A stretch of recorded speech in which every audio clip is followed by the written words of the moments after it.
የአማራ ፋኖ ብሔራዊ ንቅናቄ ምስረታን አስመልክቶ የተሰጠ መግለጫ ጥር 9 ቀን 2018 ዓመተ ምህረት እነሆ ዛሬ ጥር 9 ቀን 2018 ዓመተ ምህረት ኢትዮጵያንና ቀጠናውን የሚያተራምሰው የብልጽግና ቡድን እስትንፋስ የሚፈልቅበትን ሸለቆ የሚዘጋ ታሪካዊ ውሳኔ ወስነናል። ጓዶቻችን ለከፈሉት መስዋዕትነት የሚመጥን ተልኮን መከወን ግዴታችን የሆነ እኛ የአማራ ፋኖ አደረጃጀቶች አመራሮች የአብይ አህመድ የስልጣን ዕድሜ የሚበቅልበትን ንቃቃት በፍጹም ወንድማማችነት እና አንድነት ደፍነነዋል። የአማራ ትግል አንድ ይሆን ዘንድ የአማራ ፋኖ ብሔራዊ ኃይልና የአማራ ፋኖ ህዝባዊ ድርጅት አመራሮች ድፍረትን፣ ወደ ሰፊነትን፣ ቆራጥነትን እና ለህዝብ መታመንን በሚጠይቀው ታሪካዊ ውሳኔያችን የፋኖን አንድነት እውን ማድረግ ችለናል። ለመላው የአማራ ህዝብ እንዲሁም ለመላው ኢትዮጵያውያን እንኳን ደስ ያላችሁ፣ እንኳን ደስ ያለን። አንድ መሪ፣ አንድ ድርጅት ሰይመናል። አሁን ወደ ስትራቴጂካዊ ግባችን የሚወስደን ምዕራፍ ወለል ብሎ ተከፍቷል። ሜዳውም ፈረሱም በእጃችን ሆኗል። እንደ ብዙዎቹ ነባር የዓለም ስልጣኔዎች ሁሉ ለረጅም ዘመናት በታሪካዊ መሰናክሎች ያልተደናቀፈ ቅብብሎሽ ያለው የግርማዊ ትናንት የታሪክ ባለቤት የሆነው የአማራ ህዝብ እንዲሁም ሀገራችን ኢትዮጵያ ከመቶዎች ለሚበልጡ ዓመታት በተለይም ከመካከለኛው ዘመን ጀምሮ የስልጣኔ ግጭት በወለደው የትውልዶች ጦርነት እየተፈተኑ ይገኛሉ። በዘመናዊው ታሪካችን በቀጥታ አማራን ኢላማ ያደረገው ተከታታይ ዘመቻ በውስጣዊ ድክመቶቻችን ታግዞ ሁሉንም ህዝቦች በተገቢው መልኩ አሳታፊ ባልሆነ የአሸናፊዎች ስርዓት ሀገራችን ያልተረጋጋና የመፍረስ ስጋት ያለባት ሀገረ መንግስት ሲያደርግ ህዝባችንንም ለከፋ የመጥፋት የህልውና አደጋ አጋልጦታል። ይህንን በራሳችን ወገኖች ኢትዮጵያውያን ባለቤትነት እና ቅጥረኝነት የሚመራ ውስብስብ ሀገራዊና ህዝባዊ አደጋ ለመረዳትና የጋራ መግባባት ለመፍጠር ብሎም መፍትሄ ለማበጀት ብዙ ማገዶ ፈጅቶብናል። የአማራ ህዝብ ራሱን በመዘንጋትና ሀገሩን በማስቀደም እየኖረ በራሱም ሆነ በሀገሩ ላይ የተፈጠረውን ታላቅ ተቃርኖ በጊዜው ባለመረዳቱ ራሱን ያገኘው ሀገሩን ተነጥቆ ሀገር አልባ ሆኖ እንዲሁም መንግስት መር በሆነ የዘር ማጥፋት በከፋ የመጥፋት አደጋ ውስጥ ሆኖ ነው። በእርግጥ አማራው በመጥፋት ላይ ያለ ህዝብ ነው። ይህንን ህዝባዊ አደጋ ለመቀልበስ ብሎም ሁለንተናዊ ህዝባዊ ጥቅሞቹን ለማስከበር አዲስ ስልጣኔ ለመገንባት አዲስ አማራ አብዮት በማካሄድ ላይ እንገኛለን። የዚህ ህዝባዊ ቁጣ መነሻ ምክንያት የህልውና አደጋው ቢሆንም አደጋውን ከመቀልበስ ባሻገር ግዙፍ ራዕይ የቀነበበ ህዝባዊና ሀገራዊ እንዲሁም ቀጠናዊና ዓለም አቀፋዊ መሻቶችን ቀርጿል። የአዲሱ የአማራ ሊቅ ራስ ጠል እሳቤና ባህል የህዝባችን ፖለቲካዊ ድብታና ራስን ማግለል፣ በጥገኝነት በራስ ህዝብ ላይ የመቆመር ዝንባሌ፣ ያልተደራጀና የማይተማመን ፖለቲካዊ ማህበረሰብ መፈጠር፣ በጠላት ፍላጎት ልክ የተቀረጹ መጥፎ ኤሊቶች የስልጣን ወንበር ይዘው አማራን እንዳይደራጅ መከልከል ወይም መከላከል እንደ ህዝብ የመጥፋትን ስጋት ላስከተለ የህልውና አደጋ አጋልጠውናል። ይህንን የገጠመንን እንደ ህዝብ የመጥፋት አደጋ ለመቀልበስ ስንነሳ ብሎም ለብዙ አስርት ዓመታት ያጣነውን በራስ ሐሳብ መደራጀት ማስመለስ ተከትሎ ከመጥፋት ለመዳን የሚያስችለንን ትግል ማድረግ ችለናል። ትግሉም ስደተኛውን ፖለቲካችንን ህዝባዊ በሆነ እሳቤና አደረጃጀት መሬት ላይ በመትከሉም ሊጸና ችሏል። እንደ ማህበረሰብ ያጋጠመን ውስጣዊ የመበስበስ አደጋ ትግሉ በተፈለገው ፍጥነት እንዳያድግና ወደ ስትራቴጂካዊ አሸናፊነት እንዳያመራ በእጅጉ ፈትነውናል። ጠላቶቻችን በየጊዜው የተቃርኖ ቅኝትን ወደ ውስጥ በማስረግ ብሔራዊ አንድነታችንን ፈትነውታል። ይሁንና አዲሱ ትውልድ በፍጹም ብሔራዊ ቁጭት በመነሳት ይህንን ፈተና በጀግንነት ተጋፍጦታል። አሸንፏል። በዚህም ከውድቀት የሚነሳበትንና ከልዩነት ግርዶሽ ወደ ብሔራዊ አንድነት በመሻገር ህዝባዊ አሸናፊነት የሚያረጋግጥበትን ብሔራዊ ንቃት ተጠቅሞ የአደረጃጀት አንድነትን በትግል ለማሳካት ችሏል።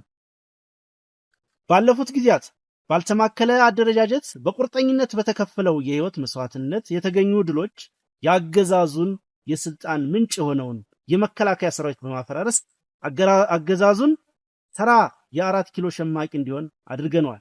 ትግሉ ያልተማከለ አደረጃጀት ስልትን መጠቀሙ ተለዋዋጭ እና ለአገዛዙ እንዳይመች በማድረግ በአጭር ጊዜ አገዛዙን በማያንሰራራበት ደረጃ ማዳከም ተችሏል። የአገዛዙን ጀነራሎች የጦር አዛዥነታቸውን ረስተው ምላሳቸው ብቻ የቀራቸው ተራ ካድሬዎች አድርገናቸዋል። የትግሉ የመጀመሪያው ምዕራፍ በድል በመጠናቀቁ የአገዛዙ ሰራዊት እየፈራረሰ በመሆኑ ፋኖ ወደ ተተኪ ሰራዊትነት ማደግ ስላለበትና ፖለቲካውን አደራጅቶ መምራት በማስፈለጉ አንድ የፋኖ አደረጃጀት ለመፍጠር በተደጋጋሚ ጥረቶች ተደርገዋል። በሂደቱም የትግሉ የእድገት ደረጃ የራሱን ድርሻ የሚወስድ ቢሆን ነባር የተቃርኖ ቅኝቶች እና ሰራጊ የፍላጎት ቡድኖች ጣልቃ ገብነትና መርዛማ የጠላት እጆች ዋና ፈተናዎቻችን ነበሩ። እነዚህን ውስጣዊ እና ውጫዊ ችግሮቻችንን ተቋቁመን በዚህ የተባረከ ቀን ዛሬ የአንድነት ሪባን ተቆርጧል። አንድ ሆነናል። በድጋሚ እንኳን ደስ ያለ። በዚህ የአደረጃጀት አንድነት የአማራ ትግል ነባርና ብልሹ ራስ ጠልና በታኝ እሳቤና አሰላለፎችን አሸንፏል። ጎታች ከሆኑ አሰላለፎች በመላቀቅ የውድቀት ረግረግን በብሔራዊ ንቃቱ ተሻግሯል። በሰራዊቱና በደጀኑ ህዝብ ውስጥ ሲብሰለሰል የኖረውን ጥያቄ መልሷል። በአማራ አንድነት ላይ የነበሩ የተሳሳቱና አሉታዊ ምልከታዎችን አርሟል። ዛሬ የአማራ ፋኖ ብሔራዊ ንቅናቄ ሲመሰረት በቀደሙ የአደረጃጀት አንድነት የማምጣት ሂደት ወቅት የታዩ ድክመቶችና ክፍተቶችን በማረም እንዲሁም የሁሉንም ባለድርሻ ተሳትፎና ትምምን በመፍጠር ጭምር ነው። ይህ ውህድ ድርጅት የዓላማና የአስተሳሰብ አንድነት ላይ የተመሰረተ ነው። በዚህም ድርጅታችን የሚመራበት ርዕዮተ ዓለም የአማራ ብሔርተኝነት ሲሆን ይህም የወቅቱን የህልውና ትግል ከማሸነፍ ጀምሮ በዘላቂነት የህዝቡን ህልውና እንዲሁም ማንነቱን በማረጋገጥ መብትና ጥቅሞቹን ለማስከበር የምንታገልበት የአስተሳሰብ ቅኝት ይሆናል። የአማራ ብሔርተኝነት በራስ በቅነት ሁለንተናዊ ውስጣዊ አቅምን በመገንባት በሀገራዊ ዲሞክራሲያዊ አንድነት ማዕቀፍ ውስጥ የህዝባችንን ህልውና በማረጋገጥ መብትና ጥቅሞቹን በማስጠበቅ የሌሎች ኢትዮጵያውያን የቡድንና የግለሰብ መብቶች የሚከበርበት ስርዓት በማንበር በፍትሃዊና ሰላማዊ አብሮነት የሀገር ቀጣይነት ለማረጋገጥ የሚተጋ ነው። በርካታ ቀናትን በወሰደ ጥልቅ ፖለቲካዊ ውይይቶች ቅንነትና ወንድማማችነትን ያስቀደመው የድርጅታችን ምስረታ ሂደት በርካታ ምዕራፎችን ያለፈ ነው። የመግባቢያ ቃል ኪዳን ሰነድን በመፈራረም የተጀመረው ሂደት የድርጅቱን የመመስረቻ ሰነድ ህገ ደንብ በማጽደቅና ከፍተኛ አመራሩን በመሰየም በስኬት ተጠናቋል። በዚህም መሰረት አርበኛ ዘመነ ካሴ የአማራ ፋኖ ብሔራዊ ንቅናቄ ሊቀመንበር፣ አርበኛ መከታው ማሞ ተቀዳሚ ምክትል ሊቀመንበር፣ አርበኛ ሀብቴ ወልዴ ምክትል ሊቀመንበር ለወታደራዊ ጉዳዮች፣ አርበኛ ሄኖክ አዲሴ ምክትል ሊቀመንበር ለፖለቲካዊ ጉዳዮች በማድረግ ሰይሟል። እንዲሁም የአማራ ፋኖ ብሔራዊ ንቅናቄ ከታች ለተዘረዘሩት መምሪያዎች አመራሮችን መድቧል።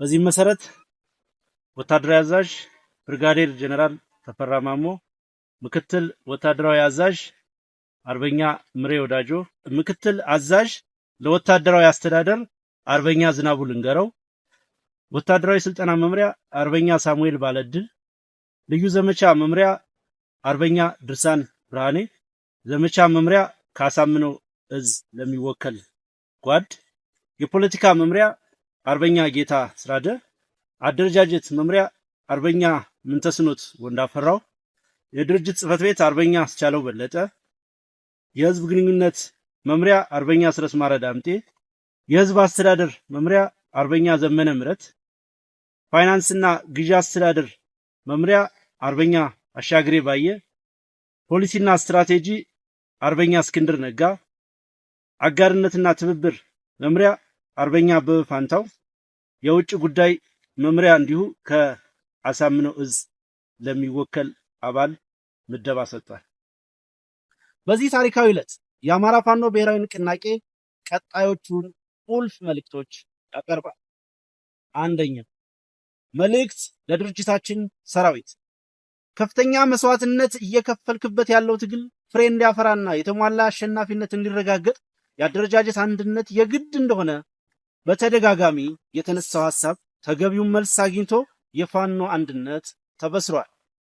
ይህ ትልቅ የምስራች የሚያስገኘውን ተጨማሪ አቅም በመጠቀም በጽናትና በቁርጠኝነት ትግሉን እንድትቀጥል ጥሪ እናቀርባለን። በትግል ሂደት አዲሱ ትውልድ በብሔራዊ ቁጭትና ንቃት ያገኘውን የአስተሳሰብ አቅም በመጠቀም ውስጣዊ ትግል የሚፈልጉ ነባር እክሎችን በዲሞክራሲያዊ መንገድ መታገል እንዲቀጥል እያሳሰብን የድርጅቱን ውህደት ተከትሎ ለሚመጡ የመዋቅርና የአሰራር ማሻሻያዎች ተገቢውን ምቹ ሁኔታ በመፍጠር በቅንነት መተባበር አስፈላጊ እንደሆነ እንገልጻለን። በተጨማሪም በየደረጃው ያለው መዋቅር ለቀጣይ ግዳጆች የሚያስፈልገው ወትሮ ዝግጁነት እንዲያረጋግጥ በጥብቅ እናሳስባለን። ሁለተኛ መልእክት ለመላው ህዝባችን። የትግሉ ደጀን የሆነው ህዝባችን በመድረኮች ሲያቀርብ ለነበረው የአንድነት ጥያቄ ምላሽ ማግኘቱ በድጋሚ ያበሰርን፣ እስካሁን ትግሉን በባለቤትነት በመውሰድ በትዕግስት የድርሻውን ኃላፊነት ወስዶ የፈጸመውን ትልቅ ብሔራዊ ጀብድ የአንድነት ጉልበት ተጠቅሞ እንደ አካባቢው ነባራዊ ሁኔታ አደረጃጀቶችን በመፍጠር ትግሉን አጠናክሮ እንዲቀጥል እናሳስባል። ሶስተኛ መልእክት ለአማራ ዲያስፖራ። በተለያዩ የዓለም ክፍል የሚገኘው የአማራ ዲያስፖራ በትግሉ የመጀመሪያ ወቅት ሲያደርገው የነበረውን የነቃ ተሳትፎ በሂደት በተፈጠሩ የአመለካከት መዛነፎችና ጣልቃ ገብነቶች በተለይም የአደረጃጀት አንድነት ባለመምጣቱ ምክንያት በነበረው ግለት አለመቀጠሉና አቅሙን ተጠቅሞ ትግሉን በሚገባው መልክ ማገዝ አለመቻሉን አስተውለናል። ሆኖም ሰራዊቱ ህዝቡና አብዛኛው ዲያስፖራው በጉጉት ሲጠብቀው የቆየው የፋኖ አንድነት ተጠናቆ ውህድ ድርጅት ለመመስረት በቅቷል። በዚህም እንኳን ደስ ያላችሁ እያልን ለቀጣዩ የትግል ምዕራፍ ከእናንተ የሚጠበቀውን ድጋፍ ለማድረግ እንዲያስችል በራስ ተነሳሽነት የአደረጃጀት አንድነት ከመፍጠር በተጨማሪም ትግሉን አስመልክቶ ከድርጅታችን የሚሰጡ አቅጣጫዎችንና መመሪያዎችን በቅንነት እንድትተገብሩ ከወዲሁ እናሳስባለን። አራተኛ መልእክት በጸረ አገዛዝ የትግል መስመር ላሉ ብሔራዊ የትግል ኃይሎችና የማህበረሰብ ክፍል። ሀገራችን አሁን ባለችበት ነባራዊ ሁኔታ በይፋ የዘር ፍጅት ያልታወጀበትና የህልውና አደጋ ያላንዣበበበት ኢትዮጵያዊ ወገን አለ ብለን አናምንም። ሁሉም ህዝብ ህልውናው አደጋ ውስጥ ነው። ኢትዮጵያ የገደል ጠርዝ ላይ ናት። በመሆኑም የፋኖ ትግል ለአማራ ህዝብ ህልውና እና ለሌሎች ኢትዮጵያውያን ወገኖችም ጭምር ፖለቲካዊ መዳን ወሳኝ መፍትሄን ያዘለ ነው። የአማራ ድል ለጉራጌውም፣ ለትግሬውም፣ ለኦሮሞውም፣ ለጉምዙም፣ ለአፋሩም፣ ለሶማሌውም፣ ለወላይታውም፣ ለሲዳማውም፣ ለጋሞውም እና ለሌሎችም ህዝቦች ድል ነው። በመሆኑም ሁሉም የፖለቲካ ቡድንና ልሂቃን በጋራ በመቆም ለጋራ ጣፋንታ መታገል ይኖርባቸዋል። የዳር ተመልካች መሆን ለወረፋ ጥቃትና ጥፋት ይዳርጋልና። አብይ የአፍሪካ ቀንድ ሹል ቀንድ ነው። ሁሉንም እየወጋ ሁሉንም እያደማ ነው። ሁሉንም የቀጠናው ህዝቦች ቤት በእጁም በእግሩም እየረበሸ ነው። ስለሆነም ዘራፊውን የአብይ አህመድ አገዛዝ ለማስወገድ ኢትዮጵያውያን ወገኖች ብቻ ሳይሆኑ የቀጠናው ኃይሎች መተባበር አለባቸው። ይህን አገዛዝ ለማስወገድና ቀጠናውን ለማረጋጋት የሚደረጉ ትብብሮች በሙሉ ትክክል ናቸው። የቀጠናው ህዝቦች እረፍትና ልማት ይሻሉ፣ ይገባቸውማል። አረመኔው አገዛዝ የሚከተለው ከፋፍሎ የማጥቃት የማስጠቃት ስልት ጊዜያዊ የስልጣን እፎይታ የፈጠረለት ቢሆንም ይህንን በመገንዘብ በትብብር አገዛዙን በማስወገድ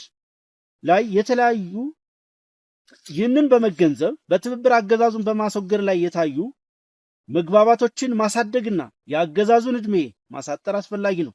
ለዚህም የፋኖ አንድነት የፈጠረውን ተጨማሪ አቅምና እድል እንዲሁም በስካሁኑ ሂደት በጸረ አገዛዝ ትግሉ አስፈላጊነት ላይ የታዩ መግባባቶች በተሟላ ሁኔታ በማቀናጀት የዘር ማጥፋቱን ጦርነት ከመመከት ወደ ስትራቴጂካዊ ማጥቃት በመቀየር አገዛዙን ለማስወገድ እንድንሰራ ጥሪ እናቀርብላችኋለን። 5 መልእክት ለዓለም አቀፉ ማህበረሰብ።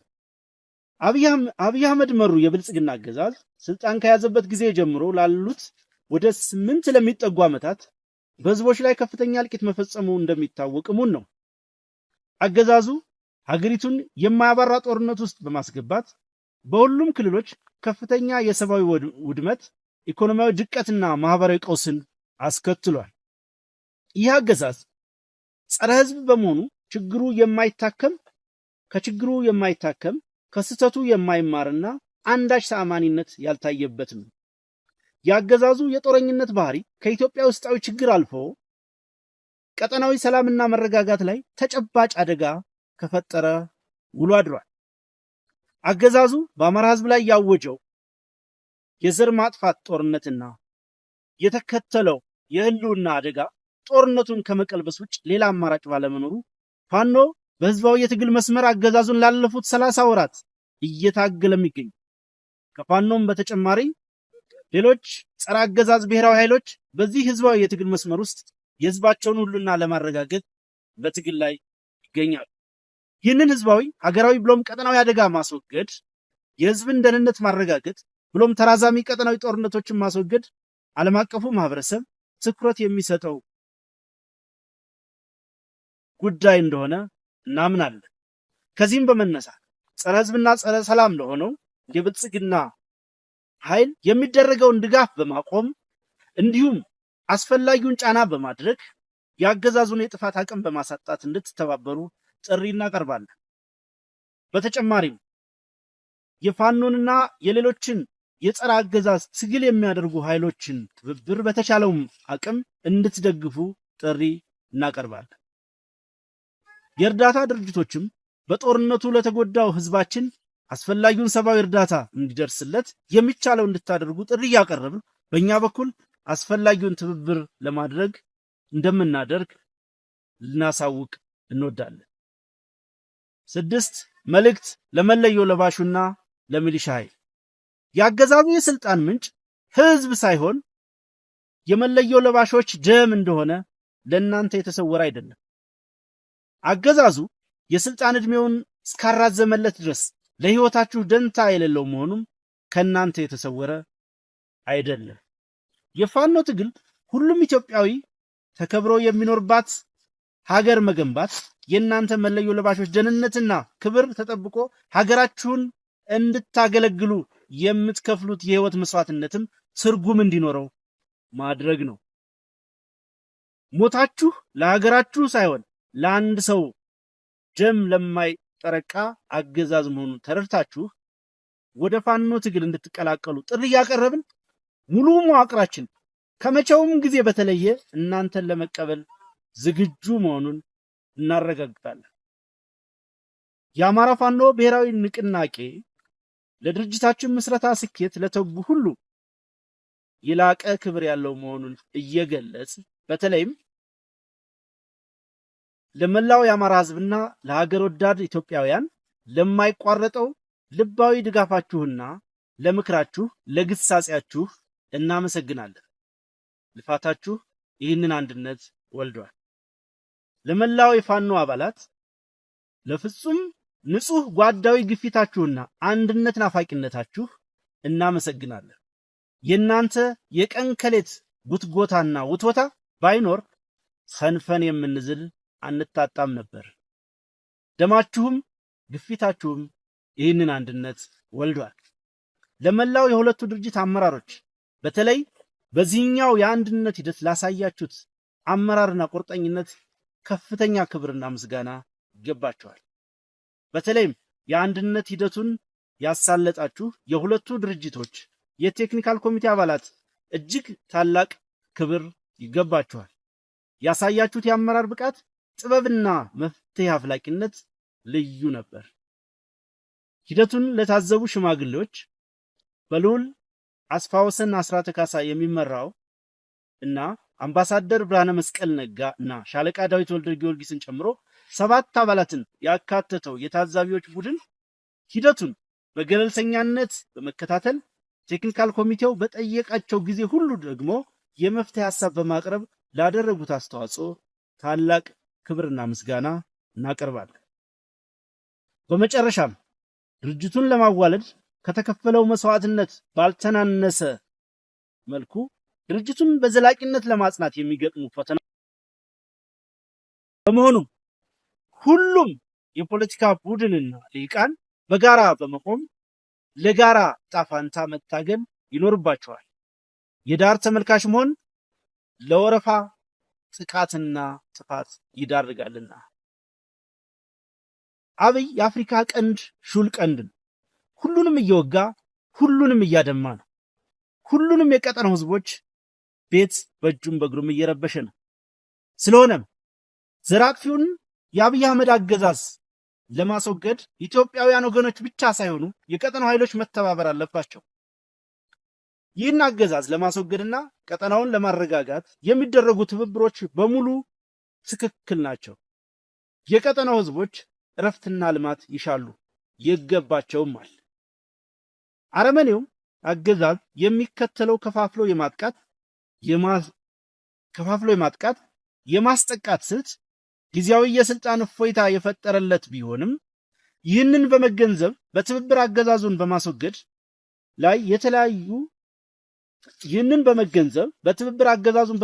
ላይ የታዩ መግባባቶችን ማሳደግና የአገዛዙን ዕድሜ ማሳጠር አስፈላጊ ነው። ለዚህም የፋኖ አንድነት የፈጠረውን ተጨማሪ አቅምና እድል እንዲሁም በስካሁኑ ሂደት በጸረ አገዛዝ ትግሉ አስፈላጊነት ላይ የታዩ መግባባቶች በተሟላ ሁኔታ በማቀናጀት የዘር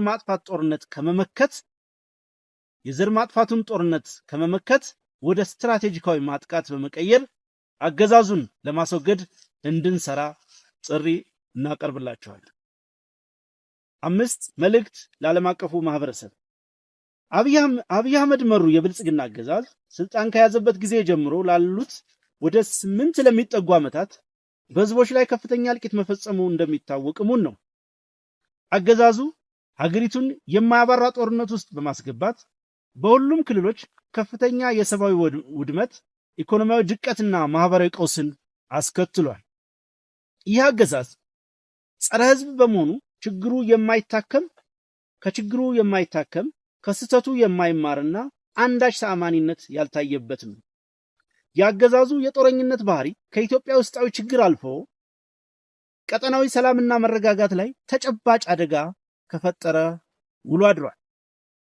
አገዛዙ በአማራ ህዝብ ላይ ያወጀው የዘር ማጥፋት ጦርነትና የተከተለው የህልውና አደጋ ጦርነቱን ከመቀልበስ ውጭ ሌላ አማራጭ ባለመኖሩ ፋኖ በህዝባዊ የትግል መስመር አገዛዙን ላለፉት 30 ወራት እየታገለም ይገኛል። ከፋኖም በተጨማሪ ሌሎች ጸረ አገዛዝ ብሔራዊ ኃይሎች በዚህ ህዝባዊ የትግል መስመር ውስጥ የህዝባቸውን ሁሉና ለማረጋገጥ በትግል ላይ ይገኛሉ። ይህንን ህዝባዊ ሀገራዊ ብሎም ቀጠናዊ አደጋ ማስወገድ፣ የህዝብን ደህንነት ማረጋገጥ ብሎም ተራዛሚ ቀጠናዊ ጦርነቶችን ማስወገድ ዓለም አቀፉ ማህበረሰብ ትኩረት የሚሰጠው ጉዳይ እንደሆነ እናምናለን። ከዚህም በመነሳት ጸረ ህዝብና ጸረ ሰላም ለሆነው የብልጽግና ኃይል የሚደረገውን ድጋፍ በማቆም እንዲሁም አስፈላጊውን ጫና በማድረግ የአገዛዙን የጥፋት አቅም በማሳጣት እንድትተባበሩ ጥሪ እናቀርባለን። በተጨማሪም የፋኖንና የሌሎችን የጸረ አገዛዝ ትግል የሚያደርጉ ኃይሎችን ትብብር በተቻለውም አቅም እንድትደግፉ ጥሪ እናቀርባለን። የእርዳታ ድርጅቶችም በጦርነቱ ለተጎዳው ህዝባችን አስፈላጊውን ሰብአዊ እርዳታ እንዲደርስለት የሚቻለው እንድታደርጉ ጥሪ እያቀረብን በእኛ በኩል አስፈላጊውን ትብብር ለማድረግ እንደምናደርግ ልናሳውቅ እንወዳለን።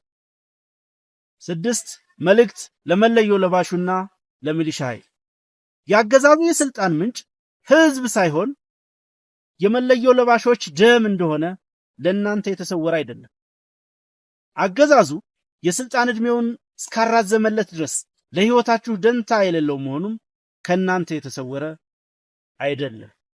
የፋኖ ትግል ሁሉም ኢትዮጵያዊ ተከብሮ የሚኖርባት ሀገር መገንባት የእናንተ መለዮ ለባሾች ደህንነትና ክብር ተጠብቆ ሀገራችሁን እንድታገለግሉ የምትከፍሉት የህይወት መስዋዕትነትም ትርጉም እንዲኖረው ማድረግ ነው። ሞታችሁ ለሀገራችሁ ሳይሆን ለአንድ ሰው ደም ለማይጠረቃ አገዛዝ መሆኑን ተረድታችሁ ወደ ፋኖ ትግል እንድትቀላቀሉ ጥሪ እያቀረብን ሙሉ መዋቅራችን ከመቼውም ጊዜ በተለየ እናንተን ለመቀበል ዝግጁ መሆኑን እናረጋግጣለን። የአማራ ፋኖ ብሔራዊ ንቅናቄ ለድርጅታችን ምስረታ ስኬት ለተጉ ሁሉ የላቀ ክብር ያለው መሆኑን እየገለጽ በተለይም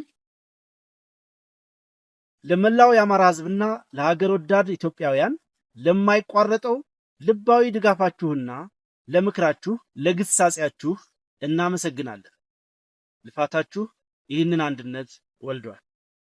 ለመላው የፋኖ አባላት ለፍጹም ንጹህ ጓዳዊ ግፊታችሁና አንድነት ናፋቂነታችሁ እናመሰግናለን። የእናንተ የቀን ከሌት ጉትጎታና ውትወታ ባይኖር ሰንፈን የምንዝል አንታጣም ነበር። ደማችሁም ግፊታችሁም ይህንን አንድነት ወልዷል። ለመላው የሁለቱ ድርጅት አመራሮች በተለይ በዚህኛው የአንድነት ሂደት ላሳያችሁት አመራርና ቁርጠኝነት ከፍተኛ ክብርና ምስጋና ይገባችኋል። በተለይም የአንድነት ሂደቱን ያሳለጣችሁ የሁለቱ ድርጅቶች የቴክኒካል ኮሚቴ አባላት እጅግ ታላቅ ክብር ይገባችኋል። ያሳያችሁት የአመራር ብቃት፣ ጥበብና መፍትሄ አፍላቂነት ልዩ ነበር። ሂደቱን ለታዘቡ ሽማግሌዎች በልዑል አስፋወሰን አስራተ ካሳ የሚመራው እና አምባሳደር ብርሃነ መስቀል ነጋ እና ሻለቃ ዳዊት ወልደ ጊዮርጊስን ጨምሮ 7 አባላትን ያካተተው የታዛቢዎች ቡድን ሂደቱን በገለልተኛነት በመከታተል ቴክኒካል ኮሚቴው በጠየቃቸው ጊዜ ሁሉ ደግሞ የመፍትሄ ሐሳብ በማቅረብ ላደረጉት አስተዋጽኦ ታላቅ ክብርና ምስጋና እናቀርባለን። በመጨረሻም ድርጅቱን ለማዋለድ ከተከፈለው መስዋዕትነት ባልተናነሰ መልኩ ድርጅቱን በዘላቂነት ለማጽናት የሚገጥሙ ፈተናዎችን ለማሸነፍ ከላይ የተጠቀሳችሁ እና ሌሎች ባለድርሻ አካላት ገንቢ ሚና እንድትጫወቱ ታሪካዊ ጥሪያችንን እናቀርባለን። ጥር 9 ቀን 2018 ዓመተ ምህረት የአማራ ፋኖ ብሔራዊ ንቅናቄ የህዝብ ግንኙነት መምሪያ። ሌላው ከዚህ መግለጫ በኋላ የሚደረጉ ለህዝብ ይፋ የሚደረጉ የህዝብ ግንኙነት ጉዳዮችን አስመልክቶ የተዘጋጀ መርሃ ግብር ስላለ ሚዲያዎች እና መላው ህዝብ እንዲያውቀው በዛ መሰረት ነው ሂደቶች የሚከናወኑት። በመሆኑም ዛሬ ጥር 9 ቀን 2018 ዓ.ም እንዲህ መግለጫ ለህዝብ ከተሰራጨ በኋላ በነገው ዕለት ከዚህ በፊት ትግሉን እዚህ ያደረሱ የእዝ ከፍተኛ አመራሮች ነገ በዝርዝር ይፋ እናደርጋለን። እንዲሁም የአዲሱ ድርጅት ከፍተኛ አመራሮች እንኳን ደስ አላችሁ መልእክትና ስለ ድርጅቱ መስረት አስመልክቶ የሚሰጡት ማብራሪያ ይኖራል። ለዚህ የህዝብ ግንኙነቱ መምሪያው ሁኔታዎችን ያመቻቻል ማለት ነው። ከዛ በኋላ በሚኖሩት ጊዜያት ደግሞ ይህንን ሂደት በገለልተኛነት ሲከታተሉ የቆዩ ታዛቢ ሽማግሌዎችና የቴክኒካል ኮሚቴ አባላቱ ስለ ድርጅት መስረታ ሂደቱ ለህዝብ ይፋ ያደርጋሉ። በሚቀጥሉት ቀናት በውጭ ለሚገኙ ሚዲያዎች፣ ለኤምባሲዎችና ሌሎች ለሚመለከታቸው አካላት የድርጅቱ የሚመለከታቸው የመምሪያ ኃላፊዎች ማብራሪያ ያቀርባሉ ማለት ነው። እጅግ በጣም አመሰግናለሁ።